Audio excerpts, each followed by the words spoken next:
नमस्कार दोस्तों, स्वर साधना चैनल में एक बार फिर आपका हार्दिक स्वागत है। दोस्तों, आज का वीडियो, आज का टॉपिक आप सभी के लिए बहुत ही महत्वपूर्ण है। जी हाँ दोस्तों, आज हम चर्चा करते हैं संगीत के उन महत्वपूर्ण बिंदुओं पर जिनके ऊपर संगीत की वैभवशाली इमारत टिकी हुई। जी हाँ दोस्तों, कलाकार छोटा हो या बड़ा हो, संगीतकार चाहे बिगनर्स हो या एडवांस लेवल पर हो या इंटरमीडिएट लेवल पर हो, सभी के लिए इन बिंदुओं का अध्ययन करना बहुत ज़रूरी है। जी हाँ दोस्तों, तो वो बिंदु हैं सुर और ताल। सुर और ताल के बिना संगीत की कल्पना अधूरी है। तो सुर और ताल हम सभी के लिए बहुत ही ज़रूरी है। और जब हम बांसुरी सीखते हैं या हम हारमोनियम सीखते हैं या पियानो, ढोलक, तबला, सभी इंस्ट्रूमेंट के लिए आपको सुर और ताल की नॉलेज होना बहुत ही ज़रूरी है। और बांसुरी में तो सुर और ताल की नॉलेज के साथ साथ आपको सुर और ताल का बेहतर रियाज भी होना चाहिए, तभी आपकी बांसुरी मधुर मधुर बजेगी। सुर और ताल के अभाव में आपकी बांसुरी का वादन अधूरा ही रहेगा। जी हाँ दोस्तों, तो आज हम चर्चा करते हैं सुर और ताल के बारे में। हमारी सुर और ताल किस तरह से हम इम्प्रूव कर सकते हैं। इससे पहले अगर आप मेरे चैनल पर नए हैं तो चैनल को सब्सक्राइब करें और बेल आइकन को भी प्रेस कर लें, ताकि हमारा हर नया वीडियो का नोटिफिकेशन आप तक पहुंच जाए। बढ़ते हैं वीडियो में आगे की ओर और चर्चा करते हैं सुर ताल पर। दोस्तों, सुर और ताल हम इम्प्रूव कैसे करें, और बात आती है जब बांसुरी वादन की, तो बांसुरी में सुर और ताल को हम किस तरह से इम्प्रूव कर सकते हैं। इसके लिए हमें बांसुरी के जो टेक्निकल पॉइंट हैं उनका अध्ययन करना भी बहुत ज़रूरी है, क्योंकि जिस जिन टेक्निकल पॉइंट्स से हमारे सुर और ताल इम्प्रूव होते हैं, अगर वही टेक्निकल पॉइंट हमारे वीक हो जाएंगे तो हमारा सुर और ताल भी वीक रहेगा। जी हाँ दोस्तों, बांसुरी वादन में सुर परफेक्ट लगे, इसके लिए ज़रूरी है आपकी फूंक का अच्छा होना, आपकी ब्लोइंग का अच्छा होना, क्योंकि बांसुरी वादन में ब्लोइंग का बड़ा महत्व है। हम ब्लोइंग इम्प्रूव कर सकते हैं। इसी वीडियो में मैं कुछ ऐसी ट्रिक्स आपको वीडियो के एंड में दूंगा, जिससे सुर और ताल दोनों का ही आप इम्प्रूवमेंट कर पाएंगे एक साथ। जी हाँ दोस्तों, मेरा पूरा विश्वास है कि मेरी बताई हुई एक्सरसाइज और मेरी बताई हुई ट्रिक्स से काफ़ी लोगों ने लाभ लिया है, तो आपको भी इम्प्रूवमेंट ज़रूर होगा। मैंने खुद एक्सपीरियंस किया है अपने बिगनर्स भाइयों के साथ। अपने बिगनर्स भाइयों को मैंने एडवाइस दी है, और 2 से 3 महीने में उनके अंदर बहुत बड़ा परिवर्तन आया। जी हाँ दोस्तों, मुझे इतना प्यार और इतना स्नेह देने के लिए आपका बहुत बहुत धन्यवाद। बढ़ते हैं आगे की ओर और देखते हैं हमारा ब्लोइंग जो है वो किस तरह से हमारे सुर को पक्का करता है, और सुर जो है वो ब्लोइंग पर किस तरह से डिपेंड होता है।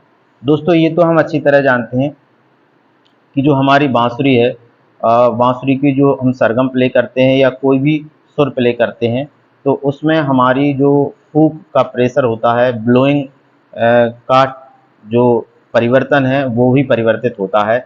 जैसे कि आप देख रहे हैं,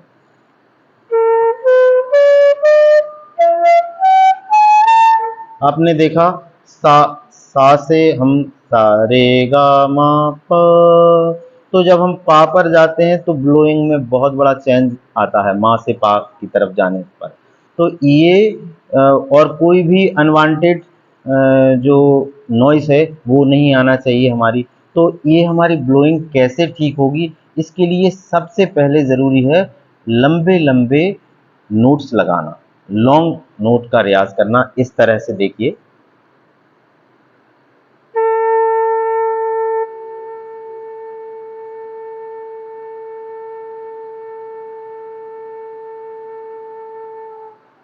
जितनी आपकी सांस है उतने आप सा, रे, गा, मा, पा, धा, नी, सा, सारे स्वरों के साथ सबसे पहला कदम आपका यही है कि आप लंबे लंबे नोट्स लगाइए और अपनी सांस को भी इम्प्रूव करिए। और जब आप सुनेंगे अपनी बजाई हुई बांसुरी को, तो आप में खुद स्वयं ही आपको लगेगा कि इस सुर में कुछ सुधार होना चाहिए।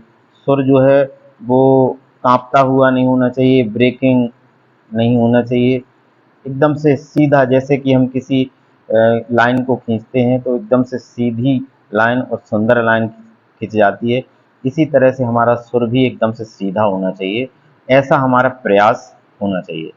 दोस्तों, तो हमारी जो ब्लोइंग है वो अलग अलग स्वरों में अलग अलग होती है। जैसे कि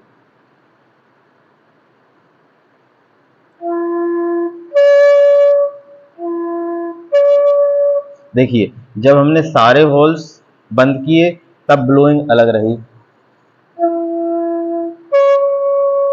जबकि अपनी जो लिप्स की पोजीशन है वो भी चेंज हो जाती है। ये सारी चीज़ें आपको बिना रियाज के नहीं आएंगी, आपको लगातार सरगम और अलंकारों का रियाज करना ही होगा। दोस्तों, रियाज से ही आपकी बांसुरी में खुद ब खुद इम्प्रूवमेंट होगा, आपकी फूंक में इम्प्रूवमेंट होगा और आप सही दिशा में रियाज करते जाएं। शुरुआत में दोस्तों किसी मार्गदर्शक की आपको ज़रूरत होती है, किसी की गाइडेंस में आप अभ्यास करें और उसके बाद जब थोड़ी बहुत आपको नॉलेज हो जाए, अच्छे अच्छे कलाकारों को आप सुने और उसके बाद उन्हीं जैसा बजाने का प्रयास करें। अपने लेवल के कलाकारों को सुने और उन जैसा इम्प्रूवमेंट करने का प्रयास करें। अब बात आती है ताल की। तो दोस्तों, ताल बांसुरी में पहले तो हमें ताल की प्रैक्टिस जो है वो अपने मन में करना है, अपने दिमाग में करना है कि हमारी ताल कैसे इम्प्रूव हो।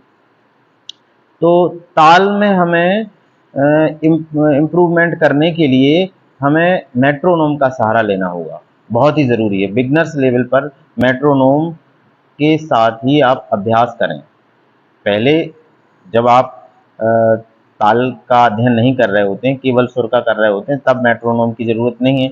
जब आपकी सुर की पकड़ हो जाती है, सरगम आप प्ले करने लगते हैं, तो उसके बाद मैं आपको यही एडवाइस दूंगा कि आप जब भी अभ्यास करें, थोड़ी दिक्कत आती है बिगनर्स भाइयों को, लेकिन आप बिल्कुल कम बीपीएम पर 60-70 का बीपीएम बना करके और मेट्रोनोम के साथ इसका रियाज करें। और मेट्रोनोम के रियाज के साथ साथ अब आपको क्या करना है, अपनी फिंगर्स पोजीशन और अपनी फिंगर्स की फ्लेक्सिबिलिटी, ये बहुत ज़रूरी है। आपकी फिंगर्स बांसुरी पर किसी तरह से रुकना नहीं चाहिए। कोई ताल बज रही है या मेट्रोनोम ही मान लो शुरू में, तो मेट्रोनोम के अकॉर्डिंग अंगुलियों का चलना होना चाहिए और ये होगा मेट्रोनोम के साथ अभ्यास करने से। दोस्तों, सुर और ताल को अगर आपको पक्का करना है तो आपको ये रियाज करना ही होगा, क्योंकि सुर और ताल संगीत के बेसिक पॉइंट हैं। संगीत की सुंदर और वैभवशाली इमारत की जो नींव है वो सुर और ताल ही है। कलाकार चाहे छोटा हो चाहे बड़ा हो, सुर और ताल उसकी नींव होते हैं और सुर और ताल के आधार पर ही वो अपने संगीत की यात्रा को तय करता है। तो दोस्तों, हमारी जो ताल है उसको इम्प्रूव करने में हमारी फिंगर्स का बहुत बड़ा हाथ होता है। फिंगर्स की जो फ्लेक्सिबिलिटी है, शुरुआत में फिंगर्स बहुत ही धीमे धीमे और बहुत ही उसकी जो होल्डिंग होती है वो लाइटली नहीं होती, बहुत ज़ोर से पकड़ते हैं लोग। तो ये सारी चीज़ों का इम्प्रूवमेंट आपका रियाज से होगा। आप अलंकार लगाइए, अलंकारों को सुनिए, अपना बजाया हुआ आप सुने, तो इस तरह से आपकी जो इम्प्रूवमेंट होगा फिंगर्स का, वो फिंगर्स का इम्प्रूवमेंट आपको सही ताल में बजाने में मदद करेगा। क्योंकि आपकी अगर फिंगर्स का इम्प्रूवमेंट नहीं है, भले ही आपका ताल का नॉलेज है, लेकिन आप ताल के अकॉर्डिंग नहीं बजा पाएंगे जब आपकी फिंगर्स नहीं चलेंगी। इसलिए फिंगर्स का रियाज होना बहुत ज़रूरी है। तो अगर सुर पक्का करना है तो आपको ब्लोइंग पर ध्यान देना होगा। और मैंने पिछले वीडियोस में ब्लोइंग के बारे में, परफेक्ट ब्लोइंग किस तरह से होती है, तो एक ही वीडियो में इतना सारा तो मैं नहीं बता सकता, क्योंकि बहुत लंबा वीडियो हो जाता है, लोग पूरा वीडियो भी नहीं देखते हैं। तो उस वीडियो को देख करके आप ब्लोइंग ठीक कर सकते हैं। और फिंगर्स के लिए भी मैंने एक वीडियो बनाया है कि फिंगर्स को कैसे इम्प्रूवमेंट करें। तो फिंगर्स के रियाज से फिंगर्स का इम्प्रूवमेंट करें, और ब्लोइंग के रियाज से सुर को पक्का करें। और सुर को साधने के लिए ब्लोइंग अच्छी होना बहुत ज़रूरी है, और ताल को परफेक्ट समझने और बजाने, ताल के साथ बजाने के लिए फिंगर्स का मूवमेंट, फ्लेक्सिबल मूवमेंट होना बहुत ज़रूरी है। दोस्तों, अब चलते हैं, ये तो हो गया थ्योरिकल पार्ट। अब चलते हैं हम अभ्यास की तरफ, जिससे हम अपने सुर और ताल को एक साथ इम्प्रूवमेंट करते हैं। बिगनर्स भाइयों के लिए ये अभ्यास है। बिगनर्स भाई इस अभ्यास को करेंगे, मेरा पूरा विश्वास है। और मैंने प्रैक्टिकली देखा भी है, मुझसे जुड़े हुए बहुत सारे भाई हैं, उन्होंने 2 से 3 महीने में काफ़ी कुछ उनका इम्प्रूवमेंट हुआ है। वो ताल में भी बजाने लगे हैं, और उनका जो सुर लगाने का तरीका है उसमें भी काफ़ी इम्प्रूवमेंट हुआ है। तो चलते हैं अभ्यास की तरफ। सबसे पहले हम मेट्रोनोम पर अभ्यास करते हैं। मेट्रोनोम पर हमने 70 बीपीएम, जो कि बिगनर्स भाइयों के लिए कंफर्टेबल होता है, उस पर हम अभ्यास करते हैं। देखिए, मेट्रोनोम के साथ चलते हैं। देखिए दोस्तों, एक्सरसाइज नंबर 1 है ये। इसको आप सुन रहे हैं मेट्रोनोम को, इसको हमको इस तरह से काउंट करना है, इस तरह से समझना है। 1 2 3 4, 1 2 3 4। अब हमको सा प्ले करना है, तो सा हम 4 बीट्स में तक ले जाएंगे। इसी तरह से रे भी 4 बीट्स तक ले जाएंगे। किस तरह से, देखें।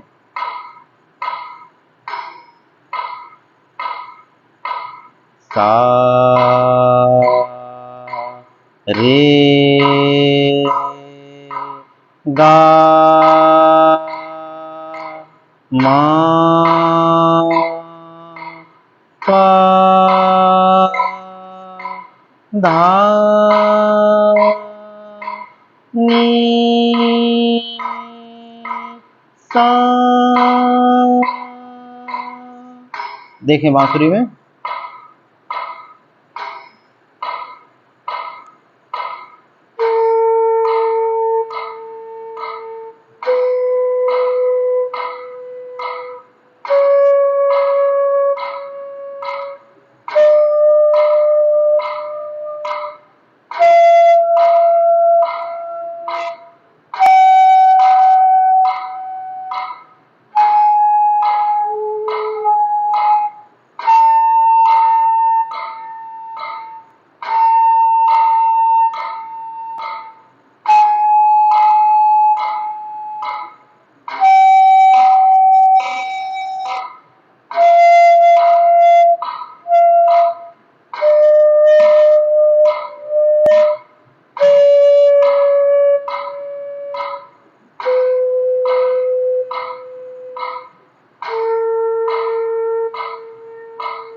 ये रियाज आपको करना है। दोस्तों, इस रियाज को मन लगा करके करिए। आप पूरे विश्वास के साथ इस रियाज को आप करेंगे तो आपकी सुर और ताल, जो बिगनर्स भाई हैं, बिल्कुल शुरू, मेरा जो उद्देश्य रहता है कि जो बिल्कुल शुरुआत से सीख रहे हैं, जिनको 2 और 3 महीने 4 महीने ही हुए हैं, उनके लिए ये बहुत ही उपयोगी एक्सरसाइज है। वो बहुत ही धीरे धीरे से और सरल तरीके से आप सीखेंगे, छोटी छोटी बातें सीखेंगे। छोटा सीखिए, कम सीखिए, लेकिन अच्छा सीखिए। तो दोस्तों, इस एक्सरसाइज को आप ज़रूर करें और इससे आपकी ताल में धीरे धीरे आपके दिमाग में ताल बैठेगी और आपकी जो सुर है वो भी अच्छा इम्प्रूव होगा। अब हम चलते हैं, जब आपकी ये एक्सरसाइज पूरी हो जाए, 7 से 10 दिन तक ये अभ्यास आप प्रतिदिन करिए। इसके बाद जब ये एक्सरसाइज आप अच्छी तरह से करने लगें कंफर्टेबली, तो हम दूसरी एक्सरसाइज की तरफ चलते हैं। उस एक्सरसाइज से भी आपका सुर और ताल और स्ट्रांग होगा। तो दूसरी एक्सरसाइज की तरफ चलते हैं। सर, इस दूसरे अभ्यास में देखिए, जो आप सुन रहे हैं मेट्रोनोम का, वो उसमें हम एक बीट का गैप देंगे। एक बीट के गैप के साथ हम सुर को प्ले करेंगे। किस तरह से, देखिए, सा रे गा मा पा धा नी सा, इस तरह से आप इसको प्ले करेंगे। देखें बांसुरी में।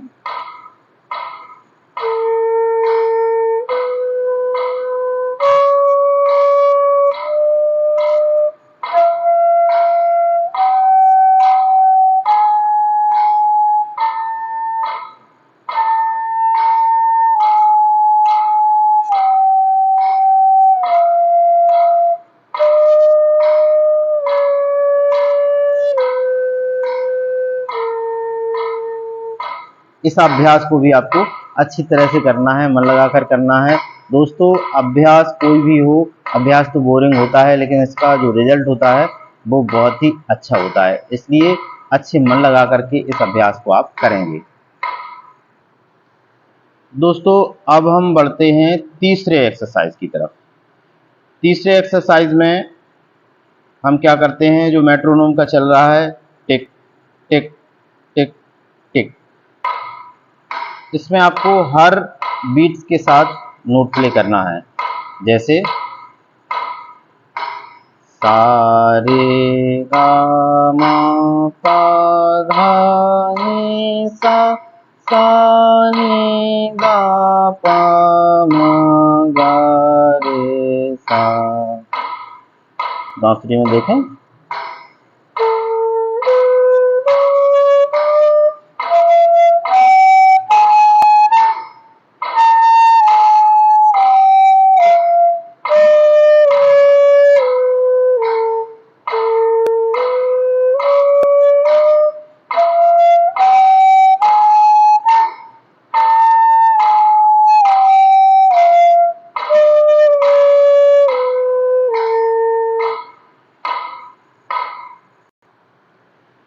दोस्तों, इन रियाज़ों को आप अच्छी तरह से मन लगा करके आप अगर करेंगे, तो मेरा पूरा विश्वास है कि आपकी सुर और ताल दोनों की समझ और दोनों का जो रियाज़ है, दोनों का अभ्यास है, वो इम्प्रूव ज़रूर होगा। दोस्तों, इसी तरह की जानकारी अगले वीडियो में भी मैं दूंगा, और मेरे जितने भी वीडियोज़ हैं वो थ्योरिकल पार्ट और अभ्यास के पार्ट दोनों ही कोशिश करता हूं मैं कि दोनों ही आप लोगों को बता सकूं। मेरे वीडियोज़ को देखने के लिए और मुझे सपोर्ट करने के लिए आपका बहुत बहुत धन्यवाद। मिलते हैं अगले वीडियो में, तब तक के लिए राधे राधे, जय श्री कृष्णा।